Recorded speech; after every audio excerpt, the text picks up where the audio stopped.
अस्सलाम वालेकुम दोस्तों, कैसे हैं आप। मैं हूं अदनान हुसैन। आप देख रहे हैं reporters inside. DGISI general Nadeem Anjum के हवाले से सोशल मीडिया पे खबर गर्दिश कर रही है कि जनरल नदीम अंजुम लाहौर में एक यूनिवर्सिटी में गए थे। वहां पर तकरीबन 350 तलबा मौजूद थे। उनकी मौजूदगी में चंद नारेबाजी हुई। वो कौन सी वीडियो है जिसके बारे में अब सहाफी गरीदा फारूकी ने तफसील जारी कर दी है, वो पूरी तफसील में आप दोस्तों को बताने वाला हूं। और साथ साथ अडियाला जेल में मौजूद इमरान खान ने 3 शख्सियत के नाम पैगाम भिजवाया है। उनमें से जो पहली शख्सियत है वो DGISI जनरल नदीम अंजुम है, दूसरी जो शख्सियत है वो चौधरी निसार अली खान है, और जो तीसरी शख्सियत है वो जावेद हाशमी है। वो क्या पैगाम है वो भी मैं आप दोस्तों को बताऊंगा, लेकिन उससे पहले जो लाहौर में DGISI जनरल नदीम अंजुम के साथ हुआ, आखिर उसमें कितनी हकीकत है, क्योंकि तहरीक इंसाफ की जानिब से जो झूठ है उसको हथियार के तौर पे इस्तेमाल किया जाता है, और प्रोपेगेंडा इतनी तेजी से, इतनी जल्दी और इतना ज्यादा किया जाता है कि लोग उस पर यकीन करना शुरू हो जाते हैं। अब लाहौर में DGISI मौजूद थे। वहां पर उन्होंने मुख्तलिफ यूनिवर्सिटी के जो तलबा थे उनसे मुलाकात की, उनके मुख्तलिफ सवालात थे, उनके जवाबात दिए। और जरा ये बताते हैं, इस दौरान जब ये DGISI जनरल नदीम अंजुम इन तलबा के साथ इंटरेक्शन कर रहे थे, मुकालमा कर रहे थे, इनके जवाबात दे रहे थे, तो इस दौरान मुख्तलिफ मौजुआत पर बातचीत हुई, मुख्तलिफ सवालात हुए, चाहे उनका ताल्लुक सियासत से हो, मईशत से हो, खारजा उमूर से हो, अंदरूनी सियासत से हो, बैरूनी ताल्लुकात से हो, तमाम उमूर पर जनरल नदीम अंजुम ने खुलकर बात की, खुलकर अपनी राय दी। जनरल नदीम अंजुम जो है, जब DGISI बने थे जनरल फैज हमीद के बाद, तो इमरान खान साहब बिल्कुल नहीं चाहते थे कि उनको DGISI बनाया जाए, लेकिन जनरल नदीम अंजुम पाकिस्तान की तारीख में वो पहले DGISI हैं जिन्होंने एक प्रेस कॉन्फ्रेंस की DGISPR के साथ मिलकर, जो साबिक DGISPR थे बाबर इफ्तिखार, उनके साथ मिलकर। और उस प्रेस कॉन्फ्रेंस में जो इमरान खान का झूठ और प्रोपेगेंडा था उसको बेनकाब किया था। लेकिन अब वही तहरीक इंसाफ जनरल नदीम अंजुम के हवाले से झूठ और प्रोपेगेंडा फैला रही है। मामला यह हुआ कि जो गरीदा फारूकी साहिबा हैं, उन्होंने अब पूरी तफसील जारी कर दी है इस सारे मामले की। गरीदा फारूकी ने ट्वीट किया और उस ट्वीट में उन्होंने बताया, DGISI lieutenant general Nadeem Anjum ने लाहौर में दर्जन बंद यूनिवर्सिटियों के तलबा और असतिज़ा से खिताब किया। तकरीबन 350 तलबा ने लाहौर, पंजाब की आला यूनिवर्सिटियों बशमूल Punjab university, government college university, university LUMS, UMT और दीगर यूनिवर्सिटी से इस जो सेमिनार था या कॉन्फ्रेंस थी उसमें शिरकत की। लेफ्टिनेंट जनरल नदीम अंजुम ने सियासी, इक्तिसादी सूरत हाल, अंदरूनी इस्तेहकाम, इलाकाई सलामती, यूथ का पाकिस्तान की आबादी में बेहतरीन तनासब, समंदर पर पाकिस्तानियों की अहमियत और किरदार, तनुम और दीगर मौजुआत पर बात की और खुलकर बात की।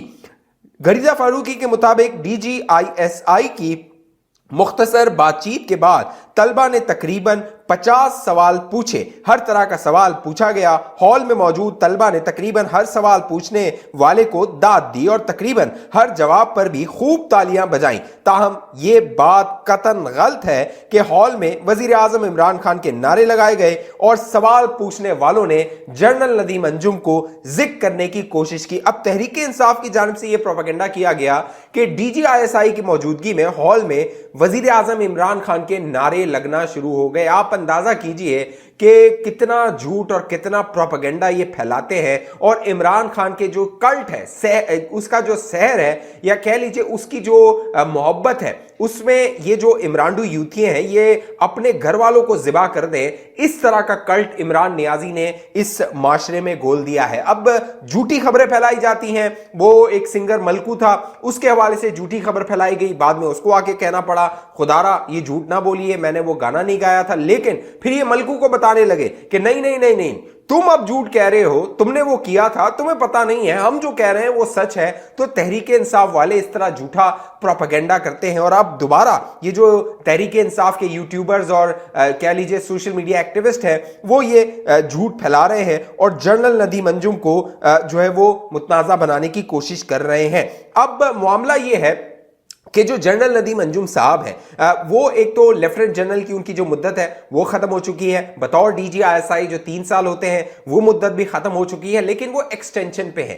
اب جنرل ندیم انجم جو ہے وہ جس پوزیشن پہ ہے وہ ڈی جی آئی ایس آئی کی پوزیشن ہے، اور جو D G I S I Pakistan میں ہوتا ہے اس کو طاقتور ترین شخصیت کہا جاتا ہے، کیونکہ چاہے وہ سیاسی معاملات ہوں، اندرونی سیکیورٹی کے معاملات ہوں، بیرونی معاملات ہوں، خارجہ امور ہو، ڈی جی آئی ایس آئی کی تمام معاملات پر نظر ہوتی ہے، اور ایسی نظر ہوتی ہے کہ جو تمام سیاستدان ہیں یا دیگر لوگ ہیں وہ ڈی جی آئی ایس آئی سے بچنے کی کوشش کرتے ہیں۔ اب اسی لیے جو تحریک انصاف ہے وہ ان کو ٹارگٹ کر رہی ہے کہ انتخابات سے پہلے ان کو کمزور کیا جائے، ان کو متنازع بنایا جائے، لیکن اب جو نواز شریف صاحب ہیں ان کی جو اکثریت ہے اگلے انتخابات میں وہ صاف نظر آ رہی ہے، اور اب اس کا دعویٰ اور اس کا اعتراف بین الاقوامی اخبارات کر رہے ہیں۔ باقاعدہ ایک عالمی جریدے بلومبرگ نے اب ایک رپورٹ شائع کی ہے، اور گزشتہ 30 سالوں کی جو کارکردگی ہے پاکستان میں مختلف جماعتوں کی، چاہے وہ پیپلز پارٹی ہو، مسلم لیگ نون ہو، چاہے وہ تحریک انصاف ہو،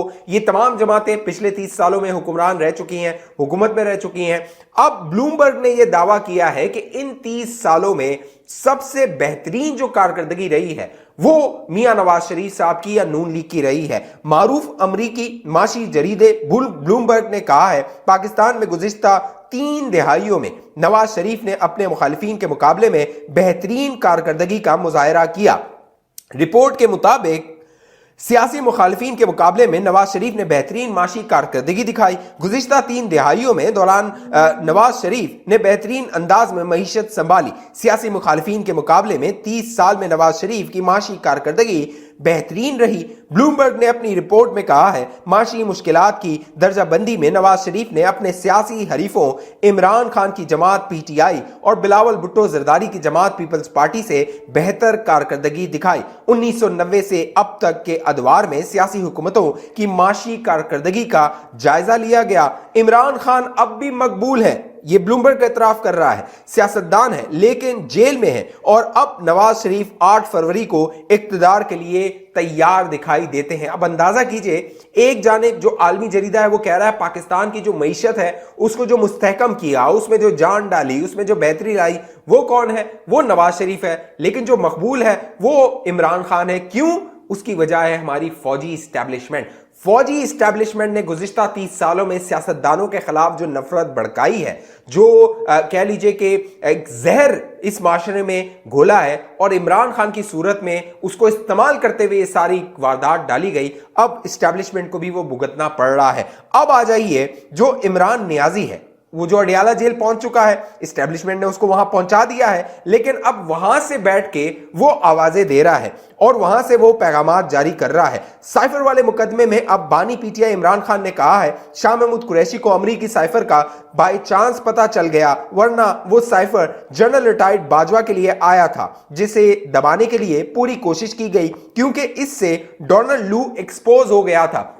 اب جو عمران خان کا یہ بیان ہے یہ سراسر جھوٹ ہے۔ اس کی وجہ یہ ہے کہ شاہ محمود قریشی خود اعتراف کر چکا ہے کہ جب سائفر آیا سب سے پہلے اس نے عمران خان کو بتایا تھا، اور یہ 9 تاریخ کو عمران خان کو بتا دیا گیا تھا۔ نہ صرف بتایا گیا تھا بلکہ وہ سائفر ان کے حوالے کر دیا گیا تھا، جو کہ اعظم خان اس بات کا اعتراف کر چکا ہے۔